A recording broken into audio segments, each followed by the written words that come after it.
people just knowing how to work the system more than ever. So when to terminate an employee, next thing you know, that employee comes in and says, I'm taking a mental health leave and I will be back in the next month or so. All of a sudden that termination becomes much more complex.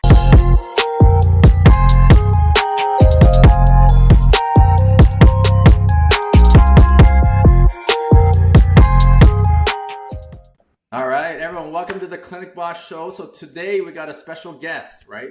We got Carys Jones, and she's an HR consultant with Peninsula, and she works with a lot of clinics in the community, you know? And so, Carys, can you maybe tell us more about like Peninsula and kind of what you do for practice owners?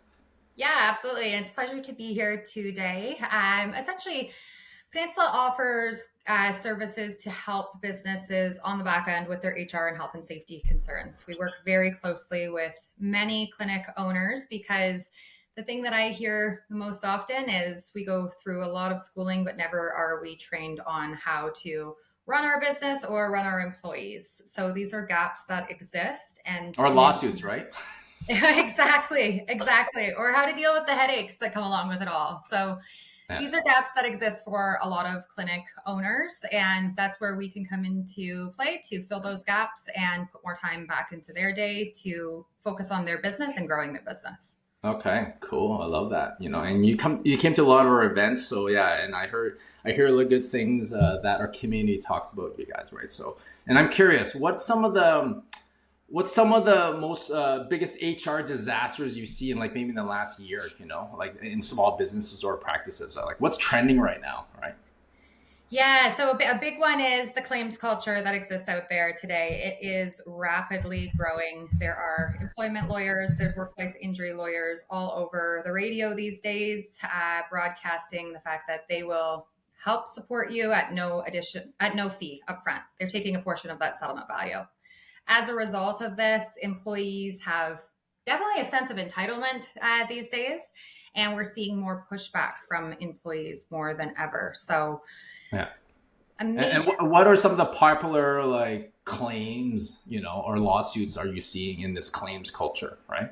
Wrongful in the small business front. Yeah. Constructive dismissal, those are really big ones. And then people just knowing how to work the system more than ever as well. So when to terminate an employee, you have everything set in place. You're going to do it by the end of the week. Next thing you know, that employee comes in and says, I'm taking a mental health leave and I will be back in the next month or so. All of a sudden that termination becomes much more complex, and business owners are faced with this on an ongoing basis because those employees know once they've taken that leave, they're on a job protected leave. And if it results in a termination, it will be harder to get them out, and they're more likely to win a claim. Wow. That's crazy. Darryl, have you seen this recently with some practice owners in our community? Yeah, and I've seen it a lot too, like especially outside of our practices as well, is that mental health creates a protected leave. And I think the hardest part too, in that case, Carys, is how long do they actually have to be back before you can terminate? Yeah, so that's a very good question. So it is definitely not as straightforward as that employee comes back and you terminate it. First and foremost, did any documentation happen before they actually left? So building up a documentation trail in any capacity is always important for business owners. So if you've built that documentation trail, it's a little bit easier to deal with a termination sooner when they've came back. Otherwise, you're looking to build up a documentation trail from scratch that shows that this termination has nothing to do with the leave of absence that they took. So you need to separate the two, and that does take some time. So you're looking at, depending on the situation, you could be looking at 2 to 3 months of case managing that employee and building that documentation trail to get you to that termination point, which it's important to keep in mind. They're also building up a lot of tenure during that time, which increases their overall termination payout. So we always advise, if you're thinking of terminating somebody, if you don't think that they're a good fit for your workplace or they're toxic, you need to get them out sooner rather than later before allowing these problems to unfold. Yeah. And I think, Carys, the things we've chatted about with, two things that come up in our conversations is one, we wait way too long to terminate, right? So we don't follow the hire slow, fire fast philosophy. And the other thing too, is there's usually no documentation. So let's talk about that, Carys? Like, what would be the right way to terminate a staff? So it really depends on the situation. Now you can decide that you want to terminate an employee tomorrow and go ahead with that termination. So there's a lot of misconception out there that, oh, we have to go through those 3 strikes in order to get that employee out. That's not the case. You can absolutely move forward with a termination the following day without any kind of documentation behind them. Now, once they have reported any kind of job protected leaves, it does become more complex and you do need that documentation trail. When it involves a termination, first things first, you want to review your employment contract. So what does your employment contract state? Do you have an employment contract in place? If there's no employment contract in place, your employees are actually entitled to more than what the Employment Standard Act is laying out. So there is a misconception out there. The Employment Standard Act just exists. However, those are just minimums that the government says you have to provide at least this. Without an enforceable and legally binding contract in place, employees are entitled to much more than those minimums.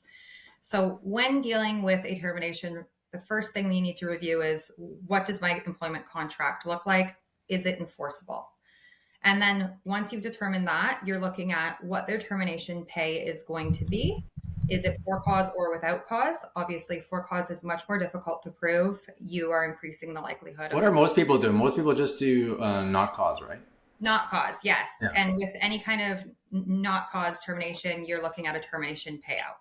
Yeah, which is better because this is what we mean by you don't need the 3 strikes then, right?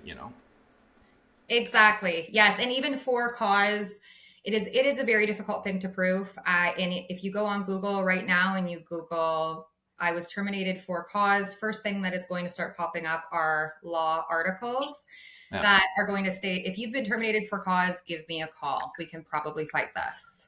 Yeah. Okay, cool.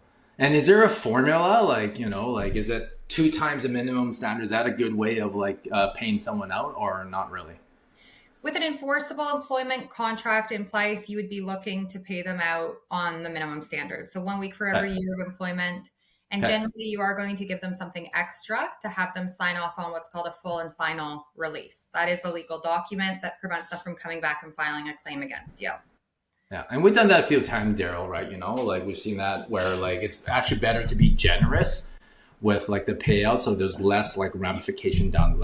Who cares about that extra week or a couple of weeks, right? So absolutely, yeah. Unfortunately, what we're seeing these days is even when you are generous, you are still at risk of those claims, especially as a small business, because lawyers understand that these small businesses don't have legal departments behind them. So they're quicker to settle on these things when they come back demanding more. Okay. Wow. And something you mentioned earlier, Carys, is that there's some employees that know how to play the game, right? Yes. How do they learn how to play the game? Or is it because you speak to one of these employment lawyers and then they coach them through it, or they work with people on your team, or they read your blog articles, right? How do they learn to play the game? There's a lot of resources out there today. So, realistically, a lot of the enforcement agencies are really there to protect the employee. So they can call in the Ministry of Labor and they're going to say, these are what you're entitled to X, Y, and Z. Employment lawyers are a huge one. They're all over the radio. They're all over the news. They're explaining to people exactly what their rights are. And then on top of that, Google is a very powerful resource. It only takes a few words to explain your situation, and then you're getting an idea of where other people could be going wrong. Unfortunately, for a lot of business owners, it's their employees who are coming to them and explaining, oh, you aren't allowed to do this. This is against the law. This goes against the Employment Standards Act. And this is the first time the business owner has actually realized that they were doing things wrong. Yeah. Wow. And do you, if we relate this back to practice owners, do you see that mostly with front desk and min roles? Or are you seeing that with more the clinicians, the chiros, the physios, the massage therapists, right? What do you see that's trending right now? Yeah, there seems to be a lot of issues with front desk staff. That is very ongoing. The other problem that we're seeing with a lot of the clinicians would be the misclassification that exists. So that in essence is when a worker is working for you as a independent contractor, but they can be defined as a employee. Oh my God, not this conversation. Reality. We've been having this conversation for the last 20 years. So it's still a big, like, it's something that's trending and it's a big issue right now, right? Yes, it really is. I mean, at the end of the day, when people realize that there's a chance they can come back and they can get more money out of you and they have nothing to risk. Can you describe the craziest, like, because you're speaking a lot of HR and legal terms. Can you describe, like, maybe a scenario that's quite, like, common in a practice that relates to this problem? Yeah, so you end a relationship with one of your independent contractors, right? Massage therapist, let's say. That massage therapist is angry upon leaving. They will go to a lawyer. The lawyer asks them certain questions like, were they giving you set hours? Were you using some of their equipment while you worked there? Were you paying any kind of fees for that equipment? Would somebody else be allowed to go in and do your job for you on your scheduled shifts, which is another aspect of independent contractors, which really just does not relate to the health and wellness world. But unfortunately, on paper, the way that it is set up is if you're an independent contractor, that's what you can do. The worker can then come back and claim they were always a employee. So they're entitled to things like CPP, vacation pay, termination pay, everything of that nature. Yeah. And then what happens with, like, an owner in that situation then? Like, what's their damages or what's their liabilities? So they have to prove otherwise. Okay. Best way to do that would be having proper subcontractor agreements in place. Let's just say you don't have that stuff, and, like, you're just like, you don't, they've never worked with you or they don't have any agreements, like they just do what most clinics do, like independent contractor, no legal support. Like what would the fallout for the owner be at that case, right? They'd be looking at legal fees to help defend this, because that would be the first step when you receive that demand letter. And then they are paying out all of these different costs. So termination pay, how long was the employee there for, CPP, vacation pay, everything of that nature. Okay. And then CPP, EI, right? And then, and then, is this likely? Have you seen this, like, happen, like, quite, has it happened more recently, or it's all roughly the same? Is this something that's trending a lot? Because I remember this conversation has been, like, it's been, like, around for, like, the past, like, 15, 20 years, right?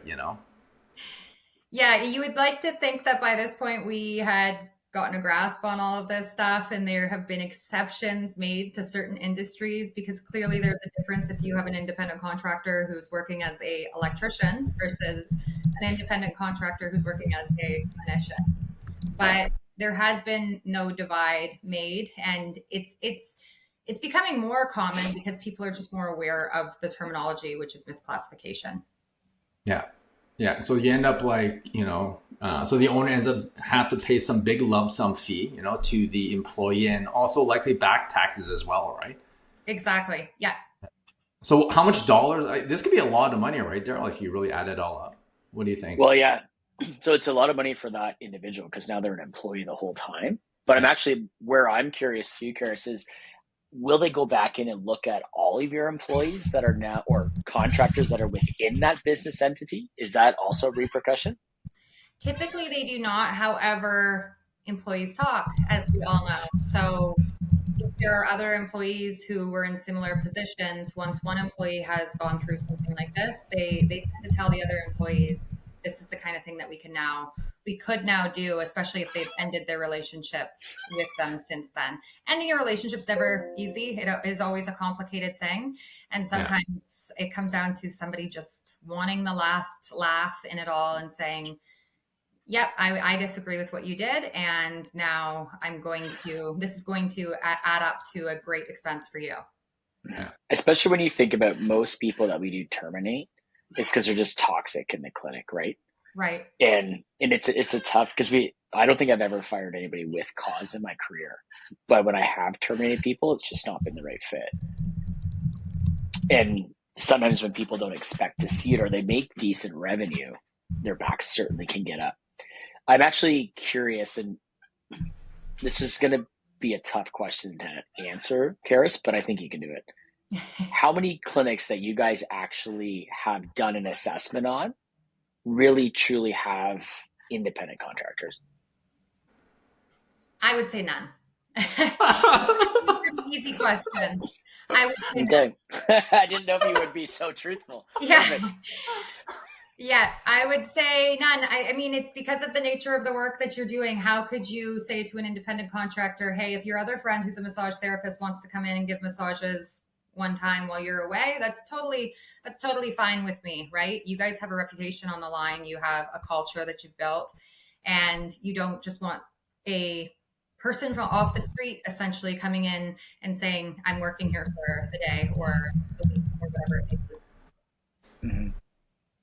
And what happens if we put in like a procedure, like a process? So like if I was, let's say, for example, Rick was a physio and I needed to go cover for him because he's away for 2 weeks. Could Rick bring me in as a locum?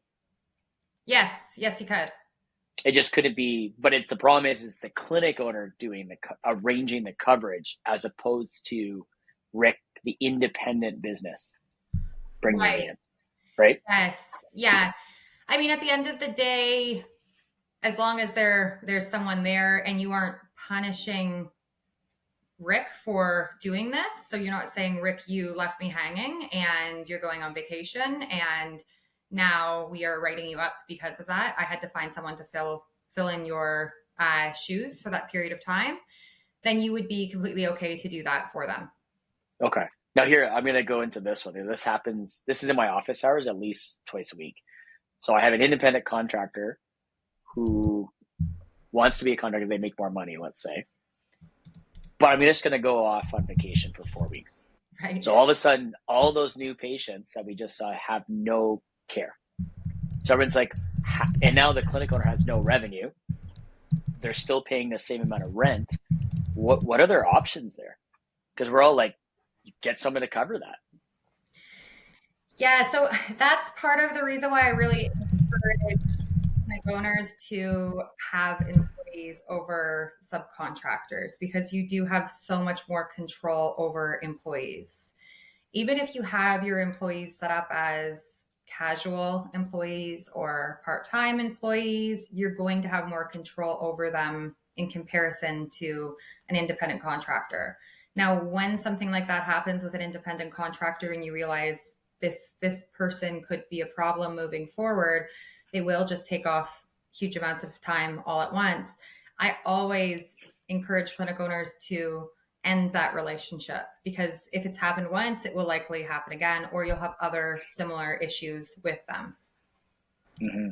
Carys, there's a shortage of like physiotherapists or chiropractors right now, and I'm super desperate, and, yes. and this independent contractor wants this therapist wants to be independent contractors because they want tax write-offs, right? And the only way I could keep him is if I make him an independent contractor. I hear that all the time. I absolutely hear that all the time. I mean, it is, at the end of the day, there's no easy answer for it. I have said in the past, we're not here to reinvent the wheel. Your wheel's been around for quite some time, and this is the way that it has operated. So if you want to take that risk, you absolutely can, but you should be aware of the risks that come along with it. Yeah, I love that. It is a risk, right? And it depends on your relationship with this person. If they leave like disgruntled, it sounds like there is a lot of liability that's associated with, which might more than offset like any gains you could have from this relationship, right? Oh yeah, absolutely. Mm-hmm. And so and let's be honest, if you're a clinic that like you're adamant that I want independent contractors, right? Like what needs to happen to qualify, like according to the government, right? Yeah, so technically, to have an independent contractor working for you, first of all, you want to make sure that they've signed off on an independent contractor agreement that states that they are their own entity. You also are not supposed to be giving them any kind of set hours. That means they can just come and go completely as they That's please. impossible on the scheduler. And that's the difficult thing. If you have a room that's available for a physiotherapist, chiropractor, massage therapist, you need them to be coming in to generate revenue Right. during that time. So that's why the definition of independent contractor just does not align properly with health and wellness clinics. And it's Okay. really unfortunate because it leaves you guys with your hands tied unless you have unlimited amount of money and space and all of those sorts of things where you can say everybody just is able to do whatever they want during the workday, and otherwise you're open to risk. Yeah. Also risk of loss as well, right? You know, like they need to be able to pay like a rent, or they need to be able to show that, you know, like there is loss in their business, right? You know? Yes. Yeah. Yeah. Yeah, that's my favorite part. I'm going to go on 4 weeks vacation, but I don't pay you anything, so I actually have no loss. Exactly. And just because you don't get your fee split, that's not the loss. Yeah. Right? Yeah. So Darryl, like a trend that we've been pushing in our community for the people that do want to pay their, like, call it their clinicians on a revenue share, like on commission, is like you make them a revenue sharing employee, right? You know, or commission based employee. Do you want to talk about that, Darryl? Yeah.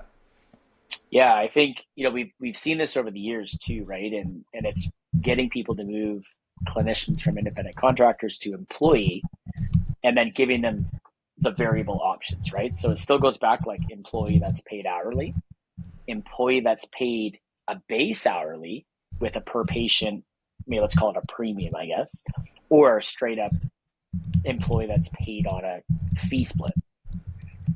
The challenge though with that is twofold. One, it's expensive, especially if you're in BC versus Ontario, because you have guaranteed 5 paid sick days, right? So that's an additional 2% cost that will go up each year when CPP and EI go up.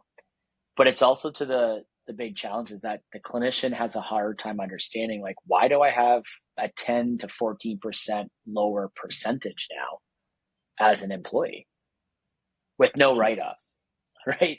So that's the kind of the world that we sit. Like, there is choices, but we've seen some clinic owners they're at risk of losing their staff if they make the change. So, Carys, to your important point earlier, is the risk assessment.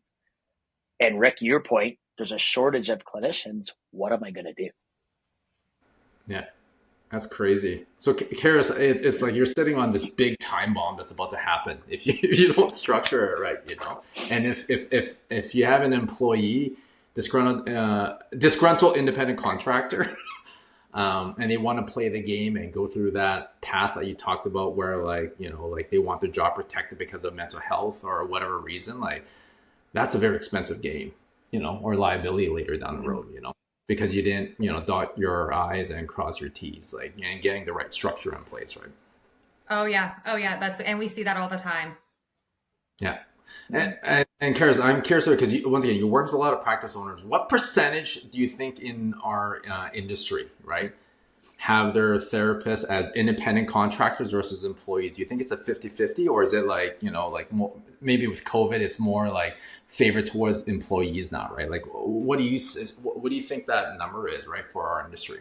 So I would say there's probably about 30% who have clinicians working as employees. And some do have a blend of both as well, because there are certain people who prefer to be an employee. But yeah, I would say it's probably 30%. Hey, holy smokes. I think that's all our clinics right now. Yeah, that's a lot of them. But Carys, here's the next important question though. Of those clinics that have a mix, is the agreements between an employee and an independent contractor, are they different enough for what you've seen so far? And that's the part that's scary. I look at a lot of the agreements, and their employee agreement is essentially a version of their independent contractor agreement. So it reads exactly like an independent contractor agreement. So that means their employees aren't under enforceable legally binding contracts. I also see it in clinics where clinicians have actually hired on their admin staff as independent contractors because it's just such a norm. Whoa. Yeah. Oh, I've never seen that. Wow. Yes, That's next level. I have seen that quite frequently, and an independent contractor front desk. Yeah, as an admin. Oh boy. Yes, it's a huge area of risk, and there's no way that you could say that person was an independent contractor. Yeah. Wow. What happens if she drives to 3 different clinics? And she gets 3 different checks because each clinic is a different.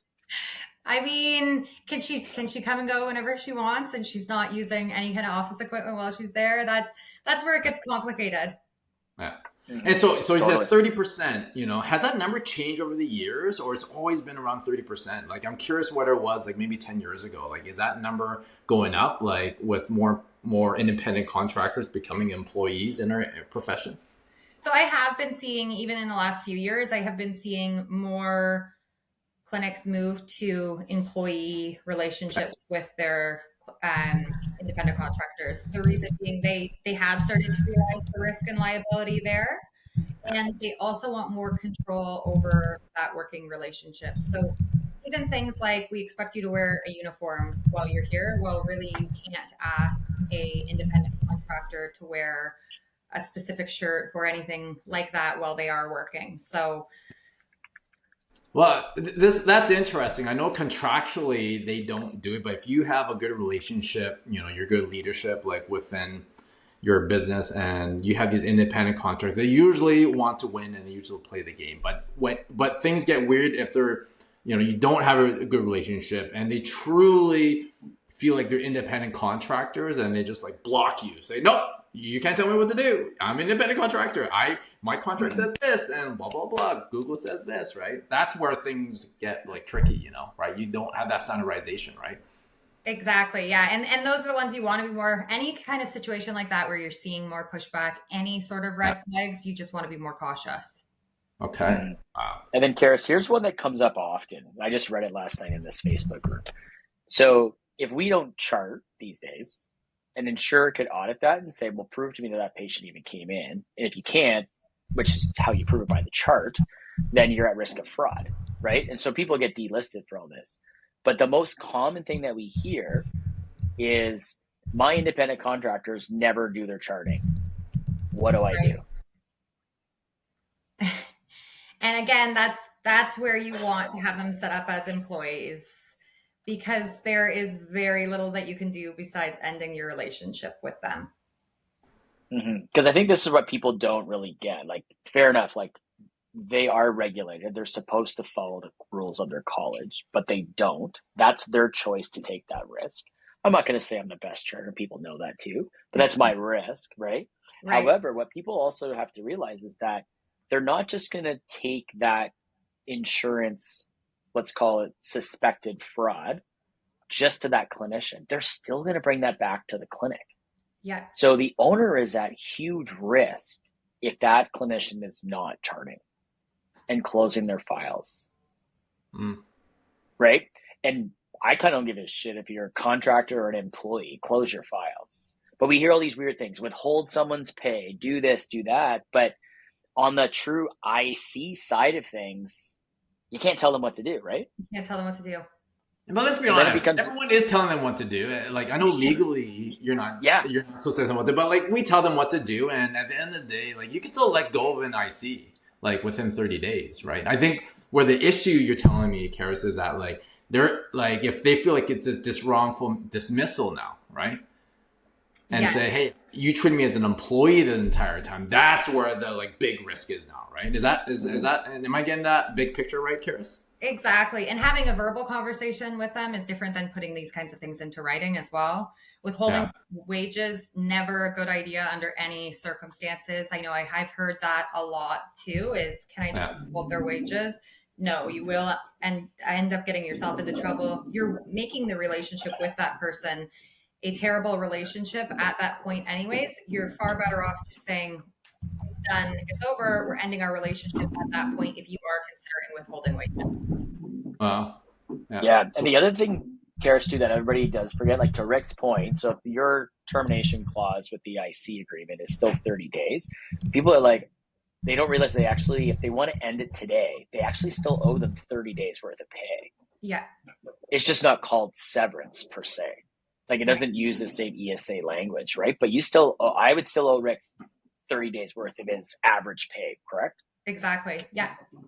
So how do you eliminate bad behavior of that 70% independent contractors in, right? I would say, I mean, even mixing some employees in there is going to help you because you have structure with those employees. And in general, people will follow the structure that's in place, even if they haven't had to sign off on those specific policies and procedures. So structure is very important when you have independent contractors working for you, even if they aren't tied to that structure. Okay. Follow the masses. So it does help you significantly. From a legal standpoint, that's what you're saying, like when you're talking about this, right? Right. It just helps with the overall culture of people doing their jobs properly. Okay. If you do have a few clinicians who are working as employees, Okay. then they are kind of leading the way in these are the rules and policies that have been set in place for me. So the independent contractors are going to follow along with them. Okay. So like you said, that's one tip. What else could they do? I would say, I mean, hire on as employees is going to be your best bet. I know I sound like a bit of a broken record there, but that is one of the realities. And then just ending those relationships when they've gone bad. As soon as the only thing you could do, let's be honest, if you don't have employees, right, and you've had numerous chats with them because you speak to them as an employee about limiting their bad behavior, they don't do it. There's only one option, right? Isn't it, Carys? Like yes. You have to end that relationship. Exactly.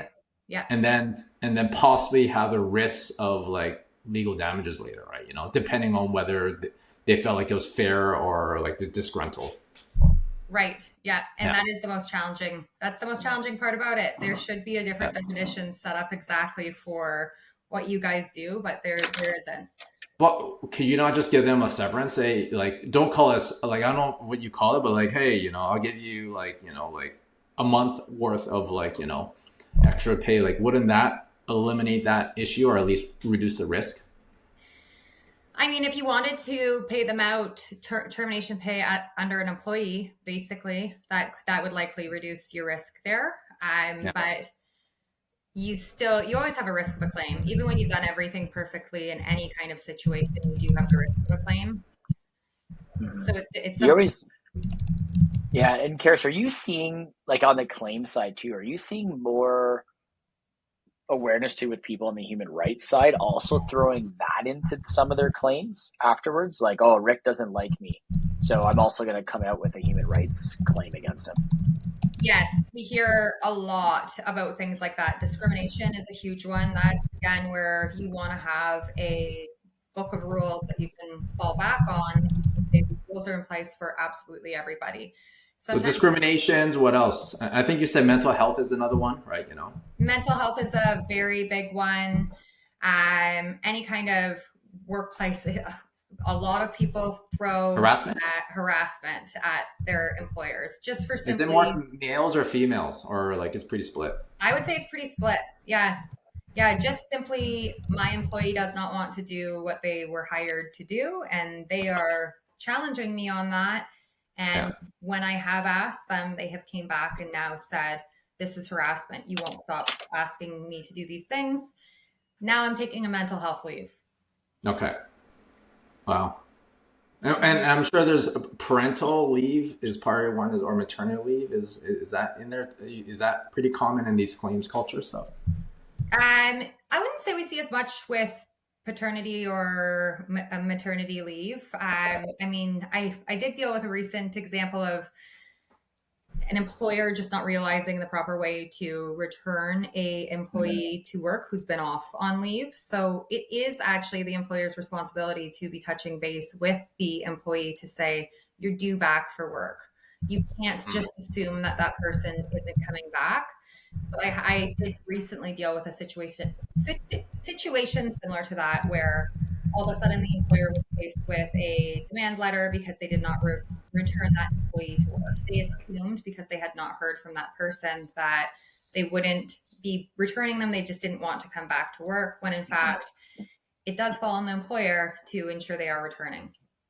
Wow. Yeah, and I think those are two big things, right? Is people think you can't reach out to your employee, right, or your staff, or why they're off. That's I think a bit of a misnomer. I think the other thing though too is I've had chats with people in the past who are like, oh, this person's going on mat leave. They're really not good at being my manager, so I'm going to deflect that because I want to have that difficult conversation.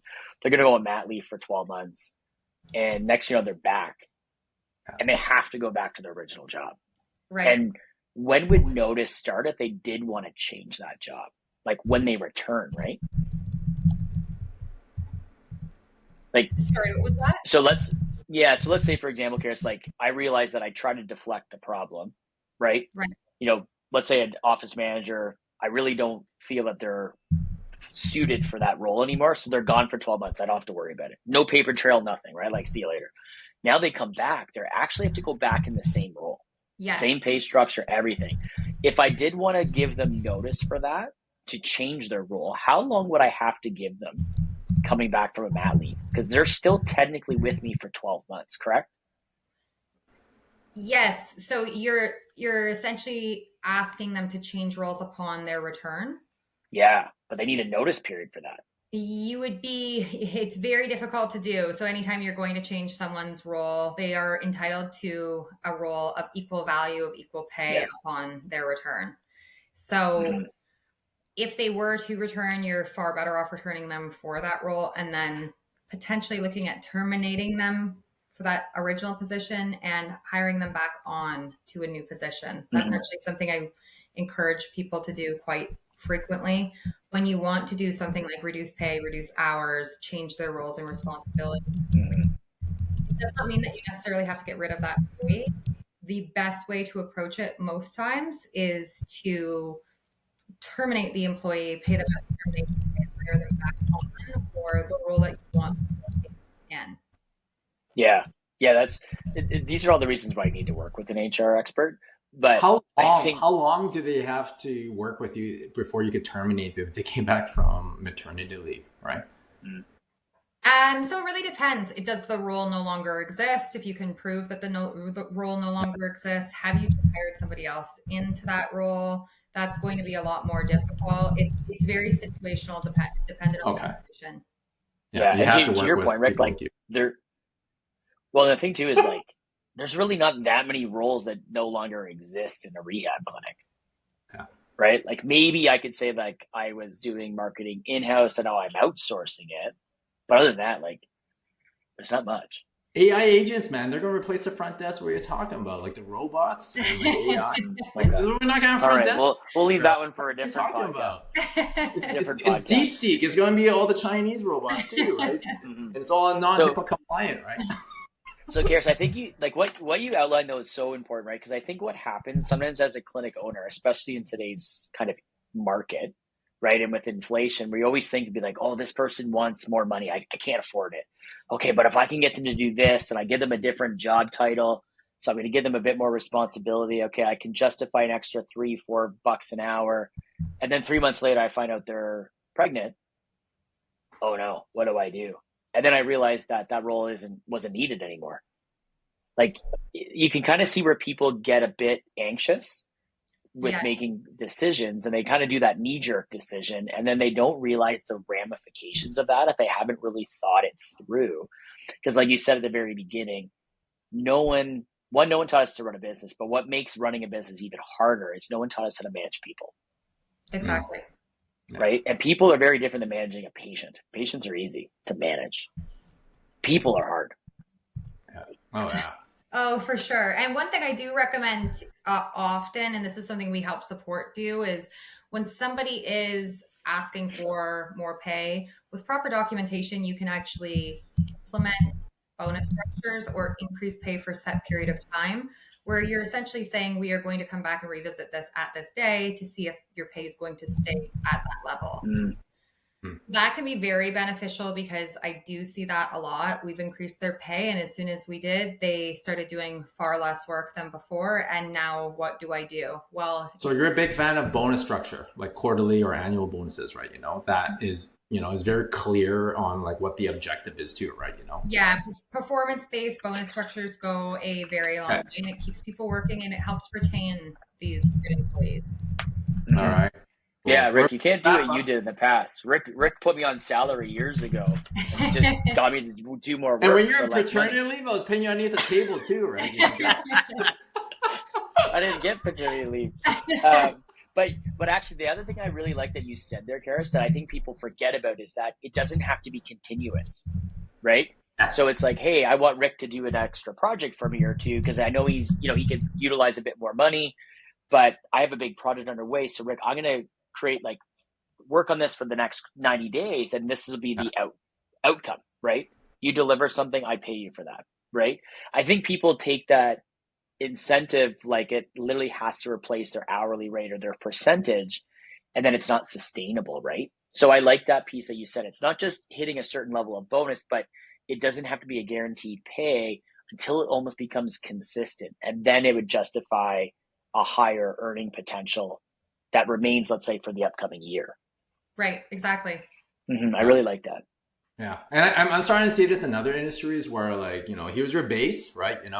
And then your increases is actually like based on your performance incentive. So make that bigger every single year, right? But then it's also very clear of like, hey, this is what is required to hit this. And it could be based on revenue. It could be based on like these like revenue driving metrics to offset like what your like the cost of it, right? So. Yes. And the nice thing about that is you do not have situations where employees are coming to you saying, I have to earn more money. You've already set them up in a position. Show me the money. You can earn more money. This is how you do it. All right. Okay, Carys, what would you say is a top HR red flags that you see when you audit or when you work with most practices? Like, what are you seeing? Like everything from onboarding to firing. Like, what are the top 10 HR red flags do you see? I would say the top one is sweeping things under the rug. So oftentimes when things do erupt into massive issues, I sit down and I start speaking with the employer. They start to tell me, well, there was this issue and we kind of ignored it. Typically right around end of a probationary period, people notice there was a change in that person's behavior. The person does stay with them for longer, but there's lots of little issues that add up to these larger issues. The problem is that people are so busy running their business and working with their own clientele that they don't have the time to keep up with all of these things. And they're happy to keep that person working there until all of a sudden it's turned into a very, very toxic relationship. And they also have no proof of what's happened along the way. So is this about managing performance and having difficult conversations like when they happen? Is that what you're kind of saying, Carys? Yeah, addressing things as soon as they happen. I'm really avoiding not acknowledging them, which is that's the number one thing that people are doing. They knew there was a problem before they ever dealt with it or before it ever got as bad as it did. Yeah. Okay. What else? Lack of documentation and structure. That's a huge one. So when you don't have structure in place, people will create their own structure. And when you say lack of documentation, like what is that like? Is that onboarding? Those are contracts? Like what do you what do you mean by lack of documentation? Yeah, so employment contracts and employee handbook generally works alongside your employment contract. That goes into a lot more detail about what your rules and policies are. But why do you need a handbook when no one looks at it, Carys? Is it just for the lawsuits, for the claim culture? It really is, yeah. So if something doesn't exist in writing these days, it's like it does not exist at all. Okay. Let's be honest. No one looks at the white binder. Onboarding is first and last, right? Or like when you're about to sue somebody, right? Yeah. I will say people generally look at the things that matter to them. So vacation policies, sick policies, things of that nature. They do look at it. The ones that they don't bother looking at are your disciplinary policy or your CCTV policy, the ones that they just aren't as concerned about. So employee contract, employee handbook, what other documentation that they need to have like zeroed in on this? Performance reviews, annual performance reviews go a very long way. Okay. And then just, if you are having even monthly discussions with your employees, just documenting it on your side of things, any kind of problems that arise, even if you don't want to go a formal process of writing them up, you should have some kind of documentation trail to show this was the date, this is when we had that conversation. Is like email and Slack good? Like, for example, you finish a difficult conversation about this certain type of conflict and you just like send them an email. Hey, I just want to recap what we talked about. This is what we talked about. Here's our next steps. And then like, is that good enough? Or like, it needs to be like this like structured document with like, with your company logo and all that. So for early on, emails are totally fine. As it gets more serious, you do want to make sure that there's some kind of proof that that person has actually acknowledged that document. Okay. Hey, Carys, just a quick side note here. If I have, like, as we're big on like, doing quarterly touch bases and reviews and things like that, as opposed to just that annual review, do you do them the same with contractors as well? Like for those mixed practices, do you call them something different? Like what happens there? Yeah, that's a good question. So it's a lot more difficult to be doing any kind of performance review with your independent contractors. You can sit them down and go over things like the numbers, the revenue that they were generating, the number of clients that they've brought in, but you don't actually want to be speaking to them about anything that any problem areas or areas that you want them to improve on. That's in theory, but in practice, that's not what happens, right? Like, I think most owners treat their independent contractors like employees. Like, let's just write up. Like, if you didn't chart your soap notes, I was like, hey, like Darryl, go do your soap notes, right? And so that's where having the conversation and not writing it down goes a long way. So as soon as you have it, again, if it's not in writing, it never happens. Okay. Yeah. And another red flag, just based on our conversations, is like, there's just like, you have to like start having more employees like in your business, because it's very hard to really justify independent contractors for most businesses, right? Because you are controlling their schedule, right? Yes, for sure. And even if you have a small number of employees, it does allow you to gain a little bit more control around everything and building the culture that you want in the company. Mm-hmm. But I do like this though, is that, what you identified though is like, you can start small, right? Because some of these clinics do a wide brush to the whole clinic and go, okay, I heard this podcast and Rick says everybody has to be an employee, and then everybody quits, right? Hey, I just want everyone to know, like, all the conversations we have today is not financial advice, or legal advice. You gotta talk to your legal and hire HR consultants. Like, we're just doing experience shares of like what we see in our industry, right? So here's my disclaimer. Was that good, Carys? Yeah. Yes, that's perfect. Yeah. That's perfect. All right, now, but I do think, yeah, but I do think, Carys, you're right. Like, you could see change by starting simple, right? Like, if you don't have the advice on the HR and the legal side, then you definitely need to be very mindful of the risk that you're about to put onto your business, right? Yeah. And back to the red flags, right? Like, it also sounds like you should like find a way to get rid of your toxic, call it toxic players as quickly as possible, right? Like, especially your toxic employees or ICs, right? Absolutely. Yes, that's a huge one. When you start seeing those red flags, you're far better off just getting them out. They will only do more damage with time. Yeah. And they spread like mold. Like, this is what I tell, like, that one person is like mold, and like once like they're unhappy, they're disgruntled, it will just like create this mold across all your staff. And now, instead of having one disgruntled like IC, you got like 8 ICs disgruntled plus 2 staff. Yeah.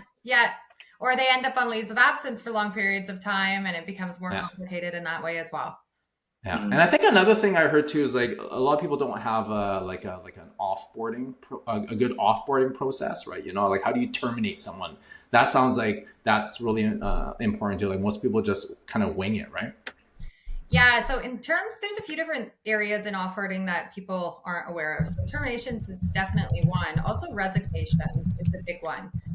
When someone has resigned, did they put that resignation in writing? Have you given them an acceptance of resignation? If they haven't put it in writing, you should ensure that you have personally put it in writing.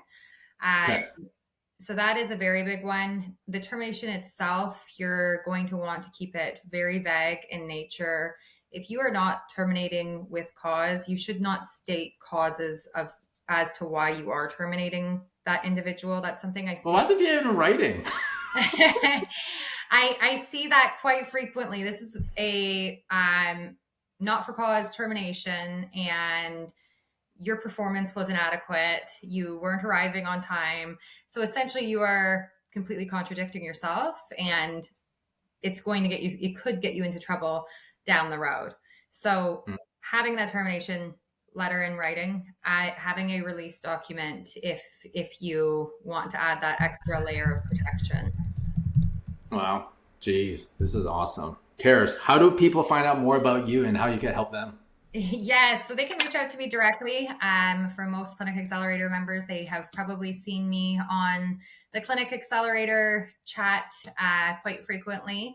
So my name is Carys Jones and work for Peninsula. I do offer complimentary consultations to go over these kinds of things. Again, as I said at the beginning, it really comes down to at least being aware of your risks. And that's the number one thing that I strive to work on with employers, walking them through some of those problems that they currently have, and then them having that knowledge, because at the end of the day, that's power. So they can certainly reach out to me on Slack or by email, carys.jones@peninsula-ca.com.